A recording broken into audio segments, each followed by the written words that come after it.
کاروائی کی ہے. انہوں نے کہا کہ میری نزدیک 1000 میں سے 999 مسلمان ہی نہیں ہے. اب یہ ان کا کردار ہے، یہ ان کی سوچ ہے، یہ ان کی تعلیم ہے.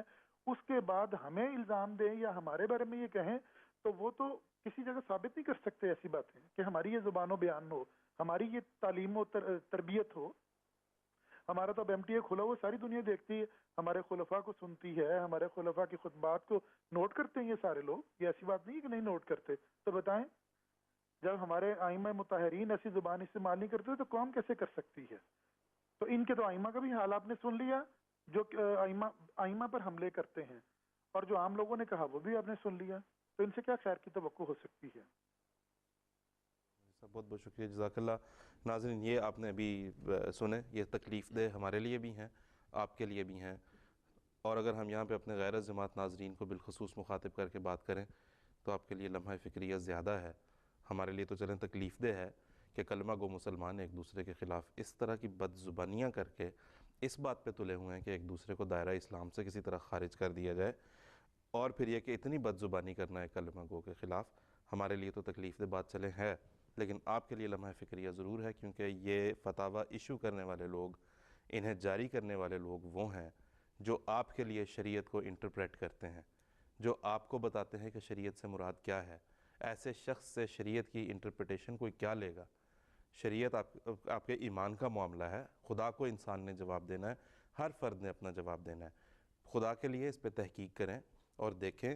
اور آج جس طرح بھی پروگرام میں آگے چلیں گے ہم آپ کو بتائیں گے کہ اس شخص کو خدا تعالیٰ نے اس دنیا میں بھیج دیا جس کے علاوہ، جس سے ہٹ کے شریعت کو سمجھنا مشکل نہیں، ناممکن ہے، اس کے بغیر ہو نہیں سکتا، کیونکہ یہ آسمانی نور کے بغیر ممکن نہیں تھا. تو وہ لوگ کیسے کریں گے جو اس بات کے قائل ہی نہیں ہیں کہ اب خدا تعالیٰ کسی سے بولتا ہے، خدا تعالیٰ کسی کی رہنمائی کرتا ہے. تو اللہ کے فضل سے بانی جماعت حضرت مرزا غلام احمد صاحب قادیانی علیہ السلام کا بہت بڑے کارناموں میں سے ایک کارنامہ یہ ہے کہ حضور نے فرمایا کہ وہ خدا اب بھی بناتا ہے جسے چاہے کلیم. حضور نے فرمایا کہ ہمیں اللہ تعالیٰ نے کثرت مکاشفہ اور مخاطبہ حضرت مسیح علیہ السلام کو عطا فرمایا، خود آپ کی رہنمائی فرمائی، جس کے نتیجے میں آپ نے امت کی رہنمائی فرمائی ہے.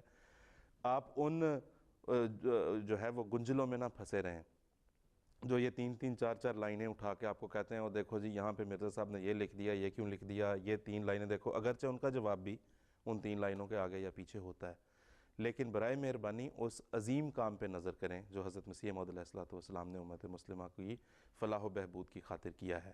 روحانی خزائن ہم ہر مرتبہ بتاتے ہیں، ہم ہر مرتبہ بتائیں گے کہ انٹرنیٹ پہ ہماری ویب سائٹ پہ موجود ہیں حضرت مرزا صاحب علیہ السلام کی تمام کتب.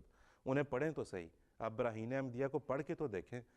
ایسے بے وقوفانہ اور پتلے اعتراضات کرنے والے لوگوں کو چھوڑ دیں.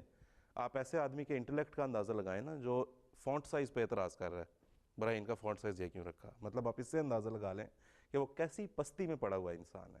ہاں جی، وہ اس کے اندر سے کوئی ایک اس کو خیر کا کلمہ تلاش کرنے کی اس کو زحمت نہیں وہ کرنا چاہتا، وہ اعتراض پہ اعتراض ڈھونڈتا ہے. ان لوگوں کو چھوڑیں، براہین کو پڑھیں، آئینہ کمالات اسلام کو پڑھیں، آگے آپ حضور علیہ السلام کے لٹریچر کو پڑھیں، کس طرح اسلام کا دفاع ہر طرف سے ہونے والے حملوں کے مقابلے پر کیا ہے. اور امام صاحب یہاں پہ آپ سے میں پوچھنا چاہوں گا، حضور علیہ السلام جس دور میں مبعوث ہوئے ہیں اسلام کو ہر طرف سے خطرات درپیش تھے.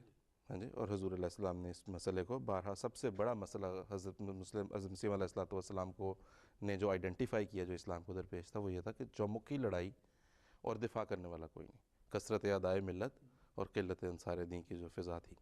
تو اس میں حضرت مسیح علیہ السلام نے اس بات کو آئیڈینٹیفائی کیا ایز اے پرابلم. حضور علیہ السلام نے اس کے سولوشن کے لیے جو حضور کے پاس جو دل میں جو تڑپ تھی اور اس کو حل جس طرح سے حضور علیہ السلام کرنا چاہتے تھے، اس کی ایک جھلک اگر آپ ہمیں دکھا سکیں. بسم اللہ الرحمن الرحیم.